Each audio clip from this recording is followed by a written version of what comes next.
Welcome to That's What She Said, where we'll spill the tea on women empowerment in the Great Lakes Bay region with your host, Christiana Malacara. Hi, everyone, and thank you for tuning in to another episode of That's What She Said. And yes, we're spilling the tea once again on That's What She Said Day. So thank you for joining us today and just feeling empowered, right? Taking those steps in your day to move forward, feel empowered, get excited, and then push through the rest of your week until the next That's What She Said Day. So I was scrolling, right? As we all do. You know, our thumbs are moving, scrolling on many channels of social media that are at our fingertips. And I saw this little graphic, right? And it had all these stars and it was really beautiful. And the font was really small. And I was like, what does that say? And so I looked at it. And in the smallest font and the most beautiful picture, it said, and I wrote it down, it's very simple, but I wrote down, it said, do not let their energy change yours. I was like, whoa, okay, that's a thing. Because I know many times in professional development classes, going through college, just life experiences, holding yourself up to that standard and specific situations, you're like, oh, well, I'm going to bring the energy to the room. Okay. And then you walk into a room and, some people are really good at reading the room. Some people are not. And we're like, this person, they're bringing their energy into that room and it might not align with yours. And there is a time to be empathetic, but do we really need to carry that? Do we really need to let their energy affect our energy?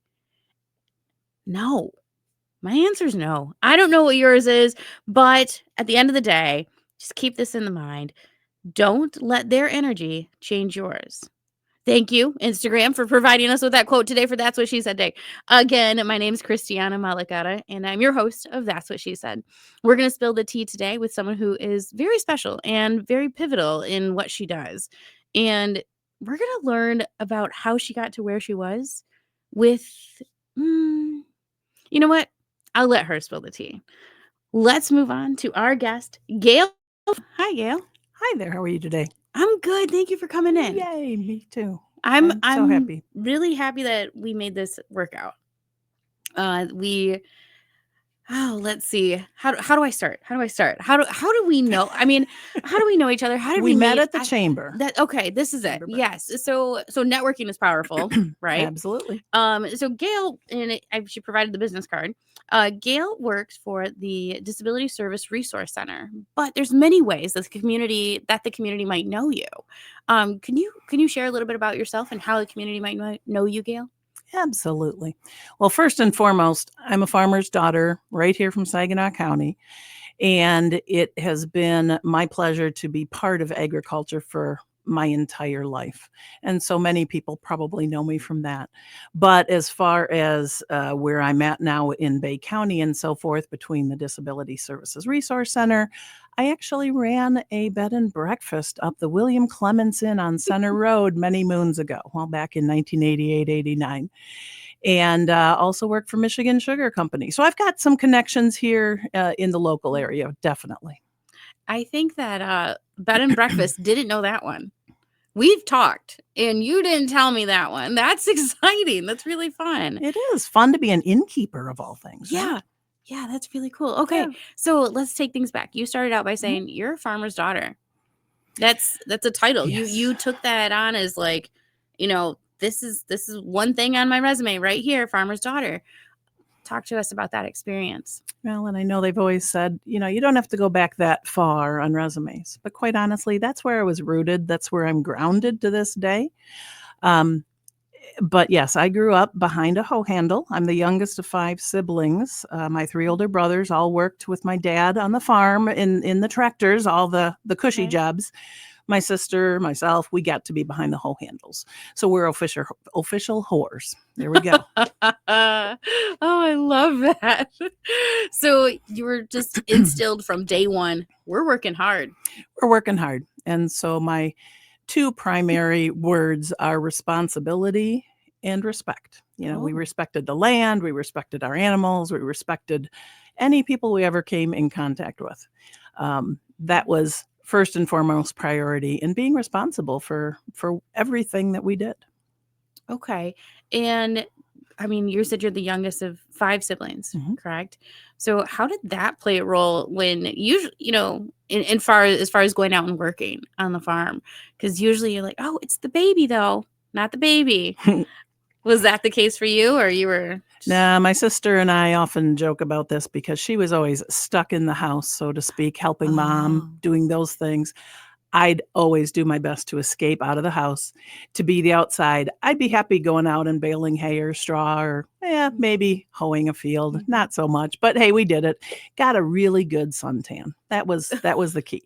Was that the goal though? That was the goal. That was just get out of the house and get a nice tan. That's right. So why was it that you didn't feel like that you felt like you didn't want to be in the house? And I just always felt cooped up. And this way you could get out, you can enjoy nature. And for me, it's watching that sunrise, watching that sunset, and the peace that the outdoors brings. I've always been an outdoor person. So when I have the opportunity to get out and about, I do. Is that still important for you? Absolutely. What do you do to do that, to get out and about? Oh, once in a while, just a matter of going, sitting outside and enjoying nature. Again, watching the sunsets, the sunrises. Just a beautiful time of the morning, especially this time of year. You get the little snowflake crystals that are falling and the sun's glistening in the morning. It's just beautiful. I love how you bring out the positivity in snow. That's all. Well, that's why we live in Michigan. It's gonna happen. Yes, if I don't want snow, I move somewhere else. But I like the snow. It's a good thing. Yeah, we have 4 seasons, sometimes all in one day. I've had it happen. It could be a bonus. It is. So you're growing up on the farm. What were your ambitions at those young ages on a farm? Were you like, hey, this is what I'm gonna do? It was, I guess, the opportunity to share healthy, nutritious food with people, with animals. Of course, eventually later on in my life, I started working for the Michigan Soybean Committee and Association. And so it was really bringing healthy nutrition to not only humans, because not a lot of humans eat soy, tofu, miso, etc. You can, obviously, but our number one customer was the livestock. And going back to my days on the farm, my number one fun thing to do, I was in 4-H and I showed steers and I loved the beef animal. So if I ever come back in another world, in another life, I want to raise beef cattle. Okay, you said a lot of keywords there, but first let's define what is 4-H for listeners who are like, okay, I know nothing about a farm. What are we talking about now? Yeah, and it's certainly, you don't have to be a farmer or farm girl to be in 4-H, but it's a program offered through Extension, Michigan State University Extension, to enable people to do things with their head, heart, hands, and health. There's the 4-H's. And, for your club, your community, your country, and your world. And so it's really going from, yourself all the way to the world and anything in between and offering that helping hand. How was that transition from being a farm girl to working, you said, in far as giving nutrition to livestock and, the soybean position from that? Mm-hmm. What did that transition? How much time was there between them? Well, after the whole farmer's daughter thing, I did get married in there. I did get a bachelor's degree. I went to Delta College and got my bachelor's at Saginaw Valley, actually, in communication with minors in English and management. So I kept my degree very open. Back in the 80s, 90s, it was understood that for the most part, we don't need you to have specific classes. We want to be able to teach you when you get on the job. Okay. And so that's where I led in. So I didn't have agronomic classes, so to speak, that weren't offered locally. I didn't go to Michigan State, but I had the rooting and the grounding in agriculture on the farm at home. Where did the English component fall into this? Probably by accident somewhere. I love the honesty of that. A counselor told me I did it. You had enough classes. You just sign up. It's another minor. So you went to Saginaw Valley. That's where I graduated. What happened next? From there, other than getting married in the interim, I did have a few different positions. Like I had mentioned, working for Michigan Sugar, which obviously is still around. Yep. And then I started at Michigan Soybean, and I was there for almost 29 years and resigned back in 2019. But I spent my time, the last 16 years there, I was the executive director. So we had a bunch of staff. I was able to work with them and give and empower them with, okay, this is your job description. This is your commitment, your responsibility. Mhm. I respect you for your knowledge, and please go ahead and do your job, And likewise, I did the same. You were the executive director? Mhm. You said, yeah, not a problem. I did that. Okay. And so farmer's daughter, executive director. Well, there was a little bit in between. I Yeah. started out, I was the second employee for the most part at the soybean office. And I did some of the secretarial, I did all the accounting, I did membership. So I grew through those first 13 years there before I became the executive director. So was there ever a point where you were just intimidated by that process of like, whew, all right, I grew up on a farm. I was, tossing hay, and now we're over here graduating college. Like, was there ever a point where you're just like, how did this happen? No, I think it just you take steps along the way. And not only the steps of through the job itself, but in the interim, we were also then starting to raise a family. So you're learning as you go along. I also became a member of the American Businesswomen's Association. And so, because remember I said how I didn't take specific classes, like I'm not an accountant, but I might have needed some accounting background, enough to be dangerous, as I always say. I like that. So I joined American Businesswomen's Association. I went to a lot of conferences and took a lot of seminars, leadership classes, training, these kind of things, to pick up on what I needed to know. For example, in high school, senior year, again in the 80s, all we had was one computer class my senior year, basic programming, like we're all going to be programmers, right? Not. So I had to do a lot of things through the year to teach myself how to create brochures or newsletters or do a press release or whatever it was needed at the time. So there's a lot of skills that I learned on the job, as well as through a lot of these different leadership courses that came about. That want or need to learn skills, where did that motivation come from? If you want to keep going in your position, you're going to need to do it. So it's I guess that evolving. responsibility. Okay. And knowing that if I wanted to keep advancing or whatever that next step was for me, that's what I needed to do. And so I've always encouraged, again, I mentioned our kids. We had 4 kids, are all adults, grown, and we encourage them as well. You're going to be responsible for taking on that next step after high school, for example. We want you to go to college or whatever vocational school, and you're going to figure out how you're going to pay for it. We've paid, as I've jokingly said, everything you've wanted and needed from birth through high school graduation. And from there, you need to take that responsibility on. And gradually we passed along their, life insurance bills or auto insurance bills or whatever, so they gradually were able to do some of that, but their college education was on them. So they knew that they either had to get academic scholarships, sports scholarships, apply for grants, loans, whatever it took to get them to pay for their own college. Did you instill in your children, college is after high school? Like, that's what you do? At that point in the, early 2000s, that was kind of what it was. Yeah. Yeah, I can relate to that. Yeah. And now the encouraging is, if you've got a trade, go for it. Because boy, if you're a welder or whatever, you can get out there, you can make a lot of money, and you don't have that student loan debt behind you. Hey, you know what? It's about advancement, right? Yeah. And you said that there's responsibility in advancement.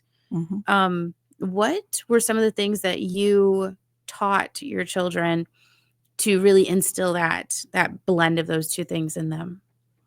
Instilling responsibility and collating, like you have to be responsible to advance to the next step.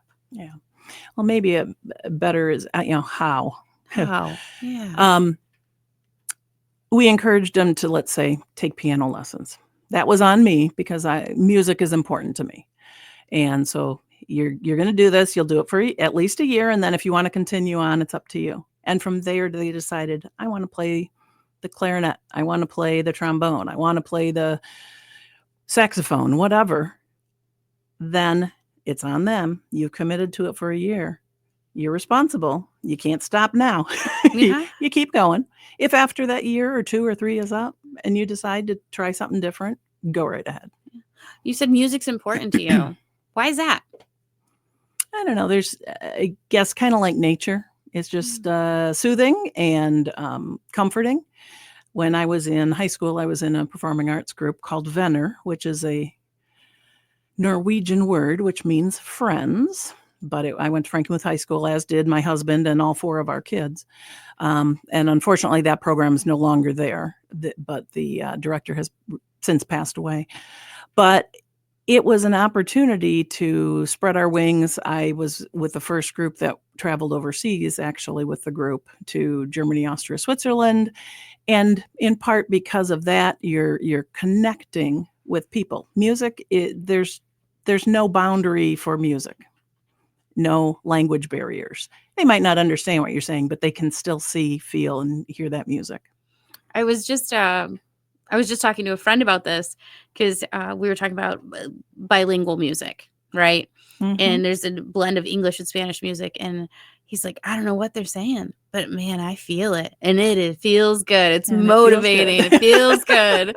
Okay. So we're talking to Gail Frahm, and Gail is telling us a little bit about herself and how and what she's doing to connect herself to the community. But what are you doing currently? Currently, I am the executive director for Disability Services Resource Center, which is a nonprofit organization, a 501c3, and we serve people with disabilities, whether it's permanent or temporary. You know, if you have a foot surgery, you're a Bay County resident, you need a knee scooter, we can provide that for you. If you live in Bay County and you need to be able to get up and down out of your home with a wheelchair or walker, you need a ramp, we can build that for you. So there's a lot of these types of programs that we offer, as well as for kids and young adults with disabilities, like our softball and bowling. They're adaptive sports, specifically to get them out of the house. And boy, did COVID put a pin in a lot of those things. Mm-hmm. But we were able to overcome, and we decided to be a little bit creative, and we did some online Zooms with the kids, I'm going to say, with disabilities. We had them do some art projects. They sent in the art projects, and we were able to create a calendar and sell it as a fundraiser then for disability services. So sometimes you just have to pivot. As you said, it's important. Not only did I do that in basketball, which I played in Delta College, by the way, for a couple of years. We talked about that. You did talk about that. Yeah. Oh my That was goodness. fun. Gail, you're so dynamic. Uh-oh. You're so dynamic. I can't wrap my mind around all the different points that we have here. Okay. I don't even know whether to take it to Wrangle it in. basketball or I mean, yeah, I didn't. No. Let's, if you want, as far as Disability Services Yes. Resource Center and how I'm involved in the community there, I mentioned a couple of the programs that we do, and certainly any resident of Bay County, they can just call us up if they need some medical equipment, anything from canes and crutches to hospital beds and amigos and so forth. Whatever we have in stock primarily is secondhand, but we loan it out at no cost with just a doctor's prescription. Pretty easy peasy. How did you shift into this position? After I resigned from soybean, I took a little bit the summer off and decided, all right, time to get back into the swing of things. And honestly, what I wanted to do was refurbish our family farm home, which I didn't mention before. It's where I grew up. So we bought that back from my mom and dad a number of years ago. And I thought, oh, maybe it's time now to go ahead and make my place into a bed and breakfast in the country, because we really did enjoy being innkeepers when we were at the William Clements Inn in Bay City. But then it's like, we didn't move forward with that. So I'm going to go out and see what might be out on the job market. And disability services came about. And it was just a really neat opportunity. And I remember being in the interview with the folks, and I had asked, okay, if we do all of these great things for the people in Bay County, where is this office or building or business in Saginaw or Tuscola or Midland or Genesee that we can, then network with each other and help each other out, just building the bigger picture. And I said, there's no one else around that does all the 5 programs that we do here. Yeah. And I have found that out. It's just us. And there's folks from Saginaw County and so forth that really want those services. It's like, well, move to Bay County. We'll be all set. We can help you out. I can help you. Just come over here. Just come on over. It is quite a unique and very big-hearted type of business that you're in right now. You really, you're pouring everything, and I'm sure you're hearing stories that, those are not stories that you'll hear at the soybean, Absolutely. So what kind of things are you encountering on the job now that just kind of hits you? Well, pulls at the heartstring because, you've got people that call up and say, well, my mom died and I've got all of this medical equipment, and what do I do with this? I can relate. My mom died in 2021. We had the medical equipment, so we can donate it, and at least, you're helping someone else in need. And that is just very heartwarming to me. We've had people that come in and they're in tears because they had no one else to turn to. They had no idea how they were going to get a wheelchair or a walker or a cane or a hospital bed, or it might even before their children who are in need. So we can help out a variety of different people along the way. Most of our items are for adults, but once in a while we can at least make a connection to someone who can help. And tell us about your small and mighty team that you have there. I am the only full-time person at Disability Services. We have currently 3 part-timers who pretty much make up another full-time person, a little better than one full-time person. In short, we help, probably about 1,200 people to 1,500 people a year, depending on the year, with thousands of pieces of durable medical equipment, personal care items, building ramps.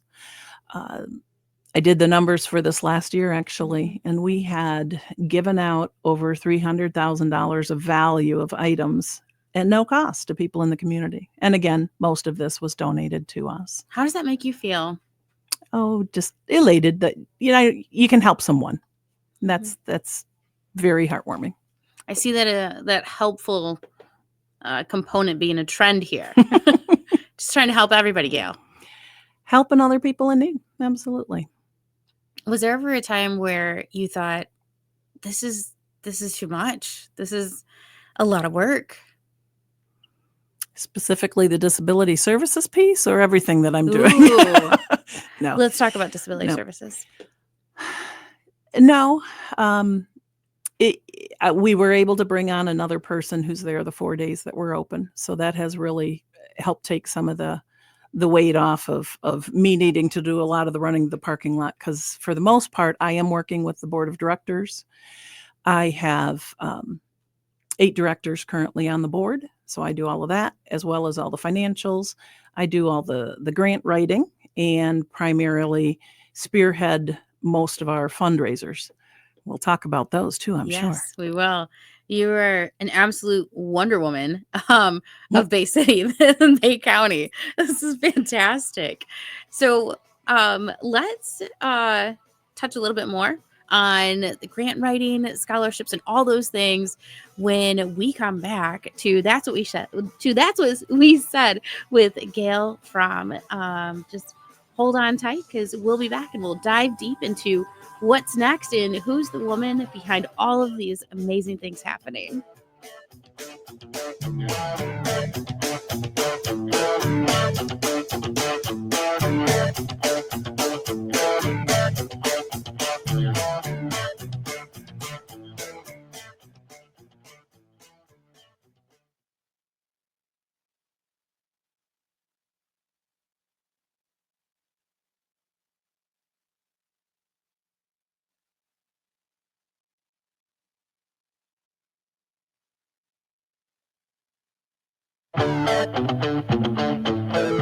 That's What She Said with Christiana Malacara is back.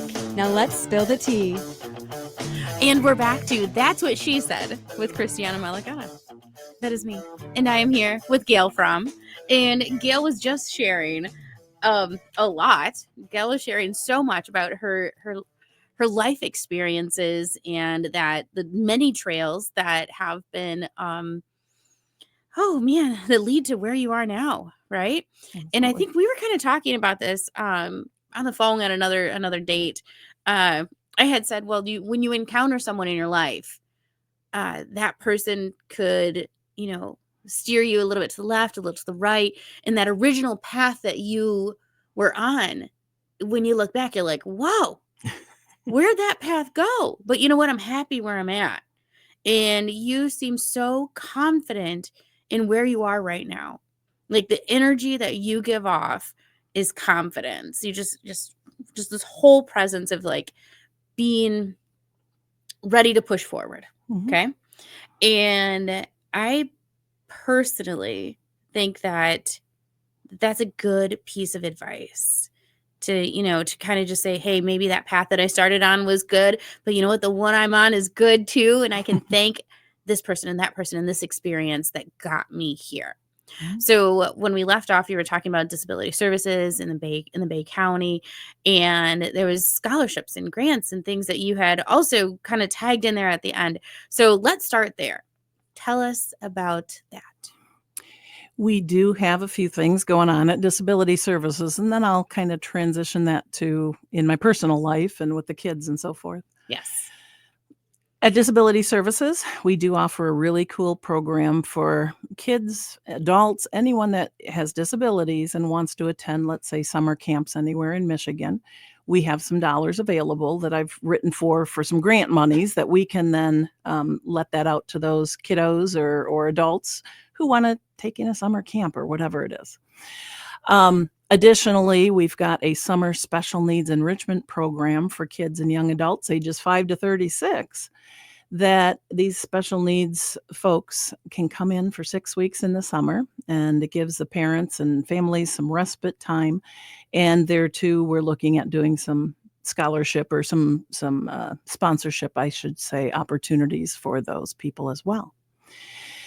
I personally, at Disability Services, one thing I've been really excited about doing, and it was kind of new to me coming onto this position, which, I mean, they brought me in to somehow bring money into the business so that we could keep serving the people of Bay County.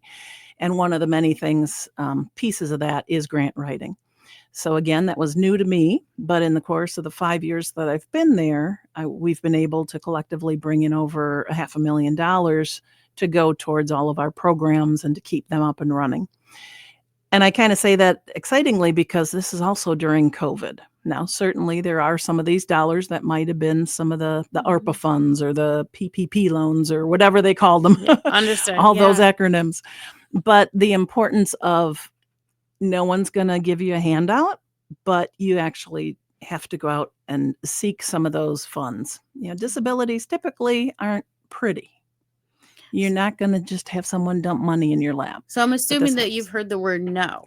A little bit. How do you react to that?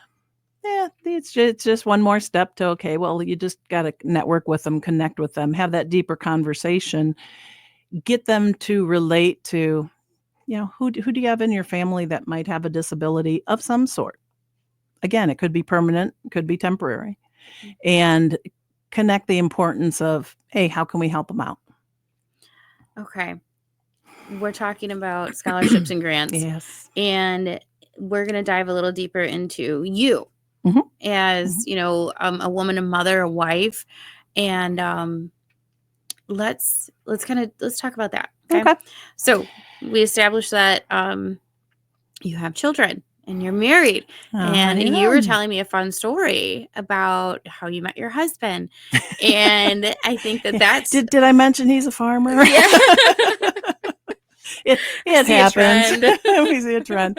We actually met for the most part between my mom and dad and his parents. They were in Farm Bureau Club together. Tom and I were both in 4-H. He's just got me beat by a number of years. But yeah, things sparked. It worked. And together we raised 4 kids.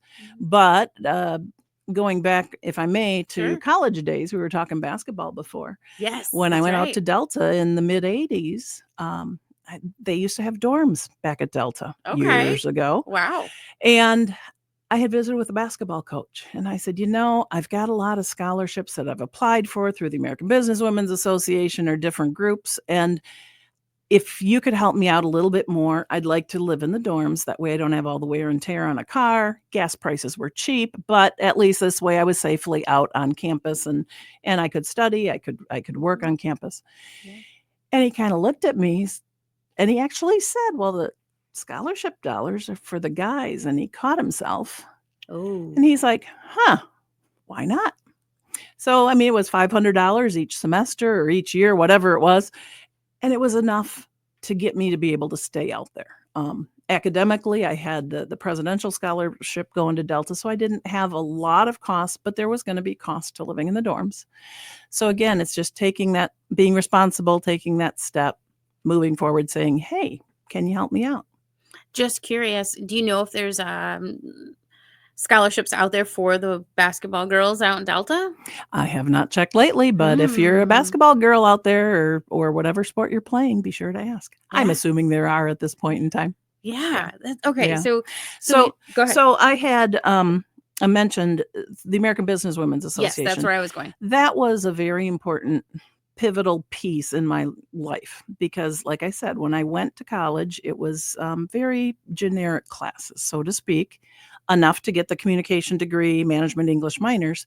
But now I needed some more specific training in some areas. So I did this through the American Business Women's Association, a lot of programs there. But when I was going to college, I had applied for some grants or scholarships at the time through that group, which I obtained some local national scholarships. So I then encouraged the kids. Of course, I've got 3 daughters and a son, and our girls had all applied for scholarships, and some received some both at the local level from the American Business Women's Association, as well as at the national level. And our youngest daughter actually received a memorial scholarship from someone who passed away. It was through the American Business Women and the Stephen Buffton Memorial Educational Fund. Now, there's a mouthful for you. Yeah, that is. But they were from Texas and passed away. And unfortunately, our youngest daughter, Carrie, was also killed just in October of 23. And so as people were giving memorials to us, we said, okay, let's see how we can pay that forward. So one of the scholarships we've created, or the scholarship, is through this Stephen Buffton Memorial Educational Fund. Our daughter, Carrie, was very involved, graduated from Ferris with a hospitality management degree. So we've specifically targeted this scholarship for hospitality management. It's open right now at sbmef.org. And it's the Carrie Frahm Pay It Forward Memorial Scholarship. Right now it's over $4,000 to anyone junior level or higher in college.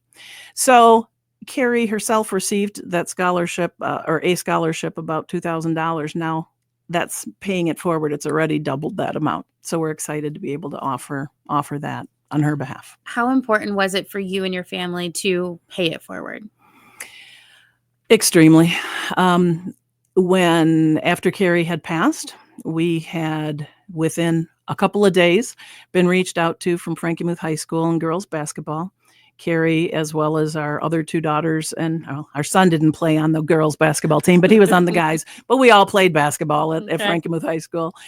But they reached out to us and said, we want to do something. We said, okay. Define we, and then we'll figure out what we can do, right? Yeah. But basically what it was is they reached out to Freeland High School was going to be competing against Frankenmuth High School first or second week of December that year. And they offered, hey, if you want to do silent auction, if you want to, we'll give you the 50-50 proceeds, whatever, because they had heard we wanted to start a donor advised fund through the Frankenmuth Community Foundation in Carrie's honor. So a lot of the other memorial dollars that weren't directed specifically to our church, which was another place people could make donations to, they were able to go ahead and come to this it was bigger than basketball is what they deemed it as. And we were able to raise a lot of money, which are now in that donor advised fund. So again, we can continue to pay it forward because donor advised funds are based on my husband, myself as the donor advisors. Yep. where to direct those funds. So it's the proceeds, the profits from them each year can go to nonprofits across the nation. So Carrie can continue to have this bless other places. So we've not only already started to pay it forward through this donor advised fund at our church and our grade school, but through Frankenmuth High School, because we had we wanted to first and foremost pay it back to them because first. they were the ones that really started this bigger than basketball event. But Carrie happened to work out in Colorado at the Grand Lake Lodge. Okay. And I know she frequented the Grand Lake Repertory Theater. So, for example, that's a little nonprofit. They're looking for some funding. And so we're able to help out different organizations. Anything that we feel would have resonated with Carrie. When Carrie had passed, I had just explained that you were just this energy of trailblazing. Was there a pause when Carrie had passed? What did that experience feel like as a mother and as, a busy woman, honestly? Yeah. It definitely obviously sets you back when you have 4 police officers showing up on your doorstep at 11 o'clock at night. Carrie was traveling between her 2 locations for the company she worked for. So she was driving from Colorado to California when she had a tragic accident in California. And so California is a long way from Michigan. Yeah. And so, yes, the world stopped. I grabbed a notebook because I knew at that point, if I didn't write it down, it was not going to be remembered up here. And I needed to start somewhere. I should mention at this time, our other 3 children were nowhere near Michigan. One is actually doing some mission work over in Estonia, and she was not available, obviously, right away at 11 o'clock at night. Yeah. It was 6 o'clock, whatever in the morning, wherever she was at. We also have our daughter, who's a flight attendant, and at that time was in Atlanta, Georgia. And ironically, Carrie had also just been accepted for a position as a flight attendant with Delta 2 days before she was killed. So she was all excited about doing this job with her sister at the time. And then our son was in Idaho. His wife is a captain in the U.S. Air Force. She, at the time, was stationed over in Qatar. So we had no one around.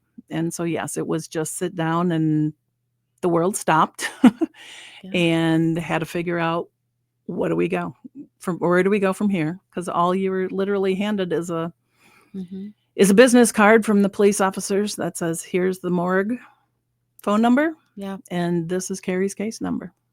Wow. She sounds like a wonderful girl and also very dynamic. Hospitality, flight attendant, traveling the country. And the world. She studied abroad in Utrecht for a semester. And my second daughter, who's a flight attendant now, she and I actually got to fly over there. And we made a Thanksgiving dinner at Carrie's flat when she lived in Utrecht for all of her flatmates, about 16 of us, I think, in total. But they're from around the world. Only one other boy was from the U.S., from Detroit. And he came up to me afterward and he said, Mom Frahm, thank you for doing that, Thanksgiving dinner, because he wasn't home for Thanksgiving. So we were able to do that for him. Mom Frahm. I've got many T-shirts that say Mom Frahm on them. It rhymes. Exactly. So moving back into motherhood after you lose your child, was there a difference? Did you ever look through it through a different scope, or you're just what was that experience? Let's unpack that. I think difference in the sense of, once you have everyone literally flooding in within minutes to your home, and then as the kids start to go back to their homes and everyone's trying to find that new normal.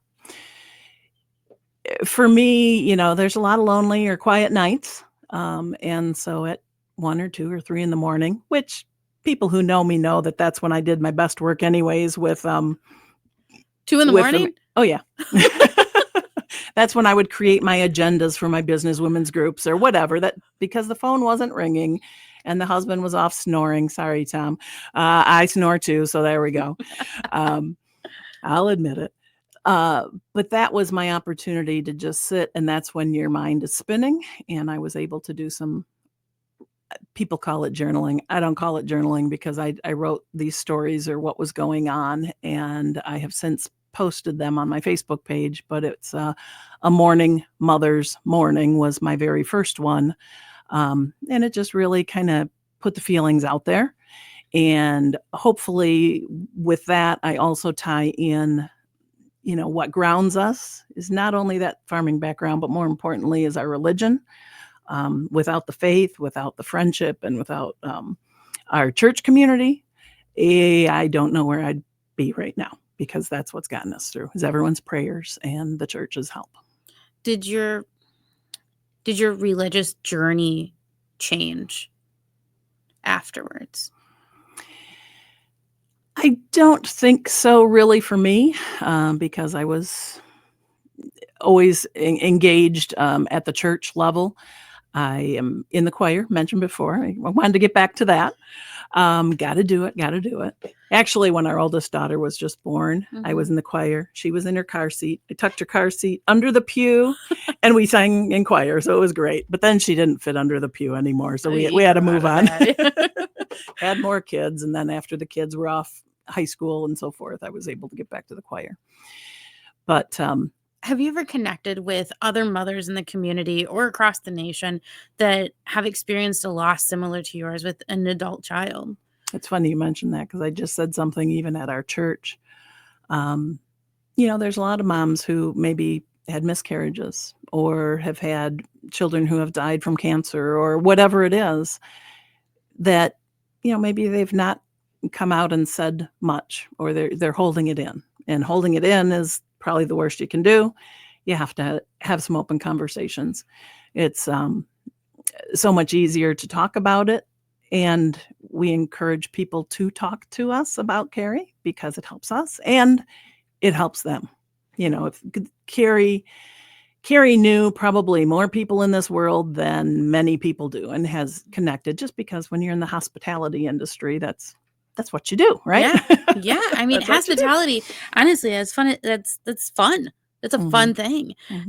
So I have to ask, was there ever any stories that you're like, oh, I didn't know that about Carrie, that you're like, this is really cool, like you're still getting to know her? Did that ever happen? When we went out, our family had heard they wanted to do a dedication out at the Grand Lake Lodge. And that happened in September of this last year.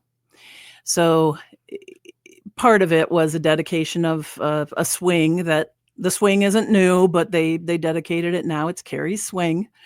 And so we were able to finally meet with a lot of her coworkers.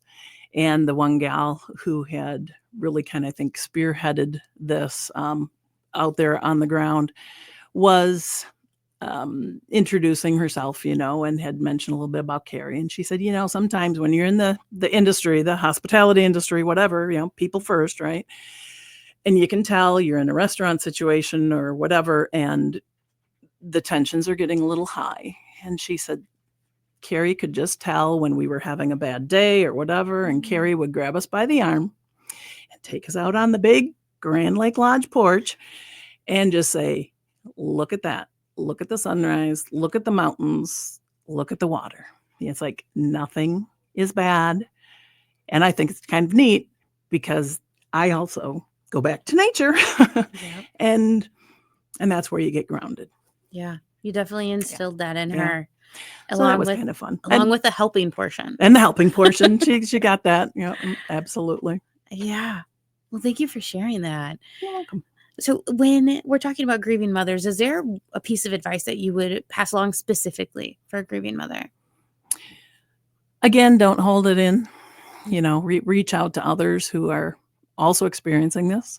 There are many Facebook groups for grieving mothers, and it is ironic the amount of similarities. And if you can just touch one of them, help one of them get through whatever it is that they're having a bad day, Because, yeah, it's, you can have this positive face and then all of a sudden something triggers and you're done for a little bit. But again, as you said before, don't let someone else's energy affect yours. Yeah. Unless it's a positive energy. That's true. There you go. That's true. Then you got to meet it and match it and keep going. Okay. So let's talk about Mom Frahm shirts. You said you have lots of them. I do. Who gives you these shirts? Well, many of them I made or had made or whatever. Or some of them were coached from, because I also coached the kids, the girls' basketball teams in grade school, as well as their track team. I don't think I have you some sleep. that say coach from. I'm pretty sure you don't sleep. Not much. Yeah. Coffee or tea? Coffee. Coffee. Yeah. Sorry, I don't spill the tea often. It's mostly coffee. Oh my goodness. Oh my goodness. She did it. Take her off the air. Okay. Well, okay. So I'm trying to, gosh, this whole episode, I'm just trying to gather this thread of what's the common factor that we're talking about here. Because, for our guests who are just tuning in here in the last 3 minutes, we have Gail Frahm, aka Mama Frahm, and we have talked about being a basketball player, going to college, but I kind of want to touch again on this women's business perspective. You've been in corporate America, you've been in the nonprofit world as a woman. That is challenging to do as it is, period. But you're also advocating for yourself and others. Where is that energy coming from? Because I know that takes guts, ambition, and a lot of no's sometimes. I'm sure you have to say them, and I'm sure you hear them. Where does all that come from? I think just knowing, going back to the helping concept and helping others, and in the same time, you're helping yourself. If you're one that wants to have a difference in someone else's life, that always led back to me helping others. That was my connection. No, you talk a lot about empowering, and what does that mean? It's encouraging others. It's being an inspiration to others, being that not necessarily the leader, but you're going alongside and you're helping them and empowering them to be better. That's interesting. You said that. Being empowering does not mean that you necessarily have to be the leader. Correct. Was there ever a time that you weren't a leader but felt like you were empowering someone? I think that's a daily basis where, you've got to balance, as you said, balance people's energy or meet people's energy and see what their needs are or see what the expectations are. Depends what your position that you're in. As a woman, what piece of advice, even if this entails a story, we have a minute left. What is a piece of advice that you would pass along to a woman with life experiences that may have been parallel to yours? A funny one is, if you're going to take on a job, maybe go into something that it's not a female job. Take on something that typically has been held by men, like when I worked for soybean. I was the first female soy exec in the state of Michigan, right? When we went to those soybean meetings, there was never a line at the women's bathroom. That's wonderful. Thank you, Gail Frahm. Thank you, everyone, for tuning in. And that was Gail Frahm. And that's what she said.